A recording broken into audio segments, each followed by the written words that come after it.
ছক্কা খাওয়ার পরের বলেই করলেন ডিরেক্ট বোল্ড। অপমানের বদলা নিতে এক মুহূর্ত দেরি করলেন না তানজিম সাকিব। আউট করে রীতিমতো বনু উল্লাসে যেন বাঘের গর্জন তুললেন টাইগার পেসার। তার এমন পাল্টা জবাবে গ্যালারি জুড়ে আনন্দে মাতেন টাইগার সমর্থকরা। সব মিলিয়ে হংকংয়ের ব্যাটারের বিপক্ষে সাকিবের এমন তড়িৎ গতির পাল্টা জবাব এবং বনু উল্লাস নিয়ে বিস্তারিত থাকছে রিপোর্ট। আগের বলে ছক্কা হজম, তবে পরের বলে ডিরেক্ট বোল্ড। বাঘেদের জবাব তো এমনই হওয়া উচিত।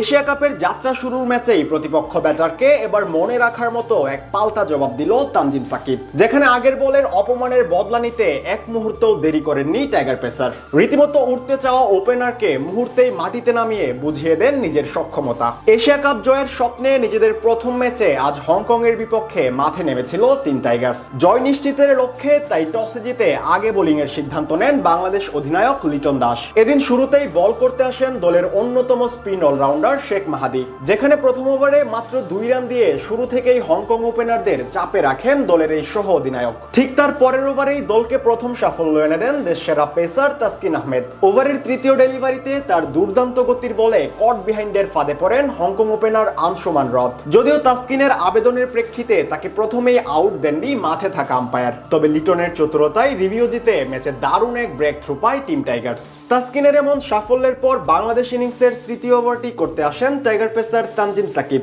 বোলিং এসে নিজের গতির ধার কিংবা ধরন সম্পর্কে হংকং ব্যাটারদের কড়া বার্তা দেন তিনি, যেখানে প্রথম 2 বল হতে কোনো রানই পাননি প্রতিপক্ষ ব্যাটার বাবর হায়াত। ফলে পরের বলে একটি সিঙ্গেল নিয়ে স্ট্রাইক বদলে নেন তিনি। এরপর চতুর্থ বল থেকে আরো 2টি রান যোগ হয় হংকং এর স্কোরবোর্ডে। তবে শেষ 2 বলে আবারও নিজের কিপটেমির পরিচয় দেন সাকিব। সব মিলিয়ে এই ওভারে মাত্র 3 রান দিয়েই হংকংকে চাপে ফেলে বিদায় নেন তিনি। তার এক ওভার পরেই ঘটে মূল ঘটনা, যেখানে অপমানের বদলা নিতে কোনো কালক্ষেপণী করেননি টাইগার পেসার।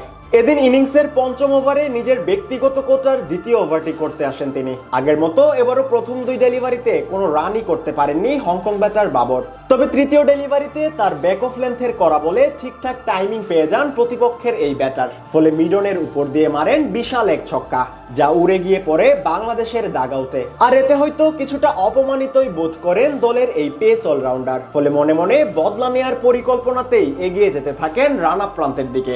এরপর পরিকল্পনা মাফিকই নিজের চতুর্থ বলটি করেন সাকিব, আর তাতেই বাজিমাত। আগের বলে ছক্কা মারলেও ঠিক তার পরের বলেই ডিরেক্ট মিডল স্টাম্প ভেঙে যায় বাবরের। বাংলাদেশের ডাগআউটে বল পাঠানোর মাসুল যে এভাবে দিতে হবে সেটা হয়তো ভুল করেও ভাবেননি তিনি। বিপরীতে অপমানের বদলা নিয়ে রীতিমতো বন উল্লাসে ফেটে পড়েন সাকিব। মরুর বুকে তার এমন উল্লাস যেন বাঘেরই গর্জন, যা দেখে মুহূর্তেই আনন্দে মাতেন গ্যালারি ভর্তি টাইগার সমর্থকরা।